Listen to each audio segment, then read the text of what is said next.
Muito bem, Brasil, estamos de volta com você desta vez para realizarmos o nosso momento de fé. Eu quero ler a Bíblia, a Palavra de Deus, na primeira carta de Paulo aos Coríntios, no capítulo de número 13, verso 1 e versículo de número 2, que diz as Escrituras: Ainda que eu falasse as línguas dos homens e dos anjos, e não tivesse amor, seria como o metal que soa ou como o sino que tine. E ainda que eu tivesse o dom de profecia e conhecesse todos os mistérios e toda a ciência, e ainda que eu tivesse toda a fé, de maneira tal que transportasse os montes e não tivesse amor, nada seria. Até o versículo de número 2 de 1 Coríntios, capítulo de número 13. Com a leitura desse texto, eu quero falar sobre o propósito dos dons espirituais. Os propósitos dos dons espirituais é o tema de hoje da nossa mensagem. No geral, nós vamos mostrar que os dons não são para elitizar o crente, mas edificá-lo. Especificamente, nós vamos conscientizar que os dons espirituais não são para elitizar o crente. Em segundo, explicar que os dons devem ser utilizados para edificar a si mesmos e os outros. E em terceiro lugar, nós vamos expor que o propósito dos dons é a edificação do corpo de Cristo. Então, queremos iniciar o nosso assunto dizendo que nesta mensagem nós vamos estudar o verdadeiro propósito dos dons espirituais concedidos por Deus à sua igreja. Os dons do Espírito Santo são recursos imprescindíveis do Pai para os seus filhos. O seu propósito é edificar-nos e unir-nos, fortalecendo assim a Igreja de Cristo. Primeira parte principal: os dons não são para elitizar o crente. Número 1. A Igreja Coríntia. A igreja em Corinto localizava-se numa cidade comercial e próxima do mar, sendo uma das mais importantes do Império Romano. Corinto era uma cidade economicamente rica, porém marcada pelo culto idolátrico. Durante a segunda viagem missionária de Paulo, a igreja recebeu a visita do apóstolo. Por conhecer muito bem a comunidade cristã em Corinto, foi o que o apóstolo dos gentios tratou em sua primeira epístola dirigida àquela igreja, sobre a abundância da manifestação dos dons do Espírito, chegando a afirmar que aquela igreja, que nenhum dom lhe faltava. Número 2. Uma igreja de muitos dons, mas carnal. Os dons do Espírito concedidos por Deus à igreja de Corinto tinham por finalidade prepará-la e santificá-la para o serviço do Evangelho, a proclamação da palavra de Deus naquela cidade.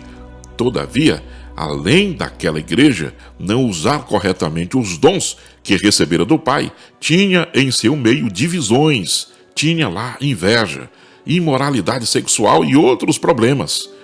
Como pode uma igreja evidentemente cristã ser ao mesmo tempo carnal e imoral? Por isso Paulo a chama de carnal e imatura. Com esse relato, aprendemos que as manifestações espirituais na igreja local não são propriamente indicadoras de seriedade, espiritualidade e santidade. Uma igreja onde predominam a inveja, contendas e disserções nem de longe pode ser chamada de espiritual e sim de carnal. Número 3. Dom não é sinal de superioridade espiritual. Muitos creem erroneamente que os irmãos agraciados com os dons da parte de Deus são, por isso, mais espirituais que os outros. Todavia, os dons do Espírito são concedidos pela graça de Deus. Por ser resultado da graça divina, não recebemos tais dons por méritos próprios, mas pela bondade e misericórdia de Deus. Que a mensagem de Jesus possa ressoar nossa consciência e converter-nos de uma vez por toda de que os dons não são garantia de espiritualidade genuína, não. Muitos me dirão naquele dia: Senhor, Senhor, não profetizamos em teu nome? E em teu nome não expulsamos demônios? E em teu nome não fizemos muitas maravilhas? E então lhes direi abertamente: nunca vos conheci. Apartai-vos de mim, vós que praticais a iniquidade. É o que está registrado em Mateus capítulo 7, versos 22 e 23. Segunda parte principal: edificando a si mesmo e aos outros. Primeiro, edificando a si mesmo. Paulo diz: quem fala língua estranha edifica-se a si mesmo. O apóstolo estimulava os crentes da igreja de Corinto a cultivarem sua devoção particular a Deus através do falar em línguas desconhecidas pelo Espírito, com o objetivo de edificarem a si mesmos.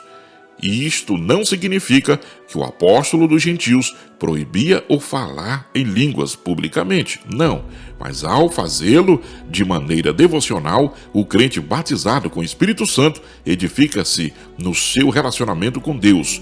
Falar ou orar em línguas provenientes do Espírito é uma bênção espiritual maravilhosa. Número 2. Edificando os outros.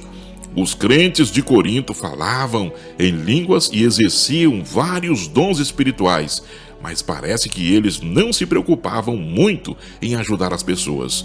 Por isso, o apóstolo lembra que os dons só têm razão de existir quando o portador preocupa-se com a edificação da vida do outro irmão em Cristo, em lugar de buscarmos prosperidade material como se pudéssemos barganhar com Deus usando dinheiro em troca de bênçãos.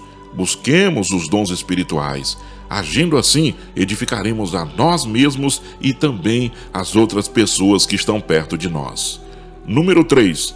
Edificando até o não crente. Embora o apóstolo dos gentios estimulasse todos os crentes a falarem em línguas, isto é, a edificarem a si mesmos, seu desejo era que também esses mesmos crentes profetizassem, a fim de que a igreja toda fosse edificada.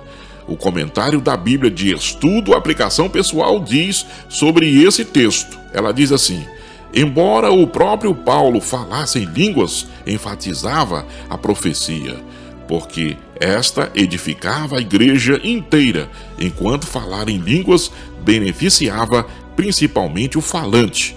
Todos quantos vierem a frequentar nossas reuniões devem ser edificados, sejam crentes ou não.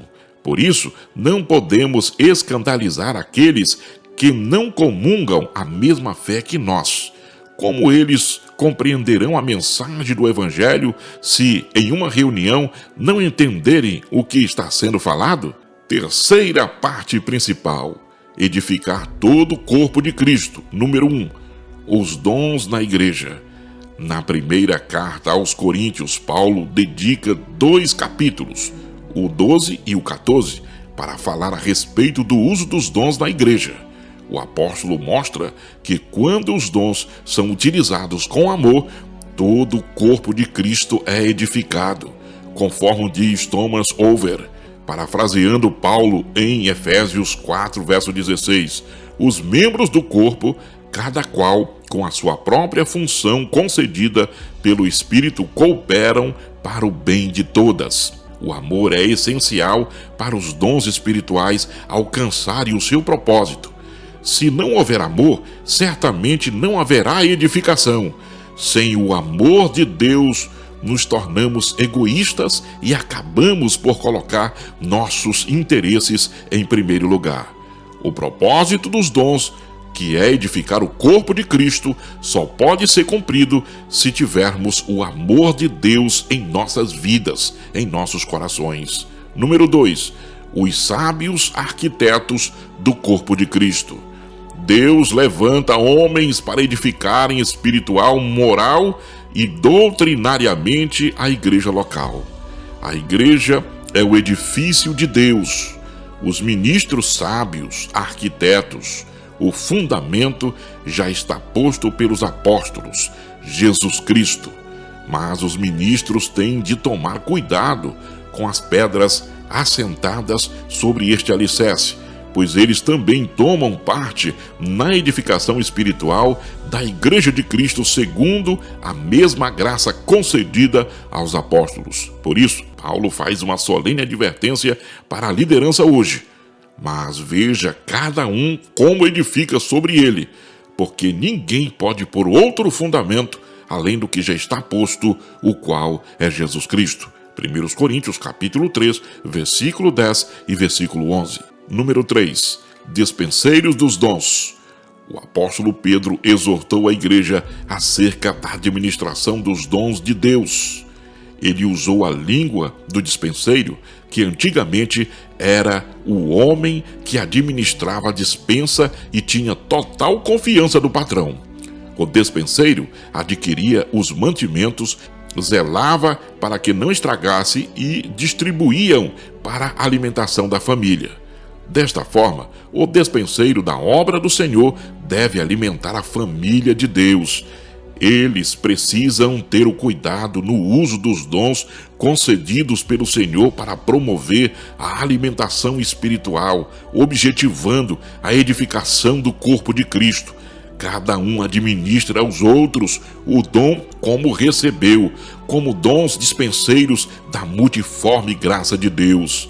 Se alguém falar, fale segundo as palavras de Deus. Se alguém administrar, administre segundo o poder que Deus dá, para que em tudo Deus seja glorificado por Jesus Cristo, a quem pertence a glória e o poder para todo sempre. Vamos concluir o assunto dizendo: a Igreja de Jesus Cristo tem uma missão a cumprir: proclamar o Evangelho em um mundo hostil, as verdades de Cristo e descrentes de Deus. Diante desta tão sublime tarefa, a Igreja necessita do poder divino. Os dons espirituais não são um arsenal à disposição do corpo de Cristo para o cumprimento eficaz de sua missão na terra. Como já foi dito, o propósito dos dons é edificá-lo à igreja, todo o corpo de Cristo, para ser abençoado, exortado e consolado. Por isso, nunca devemos usar os santos dons de Deus em benefício particular, como se fosse algo exclusivo de certas pessoas. Somos chamados a servir a Igreja do Senhor e não utilizar os dons de Deus para nós mesmos. Que o Espírito Santo possa encher o seu coração e que você possa entender verdadeiramente o propósito do Senhor. Deus de poder e de glória, nós te agradecemos por essa mensagem simples e humilde. Que o Senhor possa falar nos corações, que o teu Espírito Santo encha as vidas. Senhor, continua falando, continua abençoando e continua nos enchendo do poder do teu Espírito Santo. E nos usa, Senhor, nos dons espirituais para que a tua igreja seja edificada e seja uma bênção em nome de Jesus.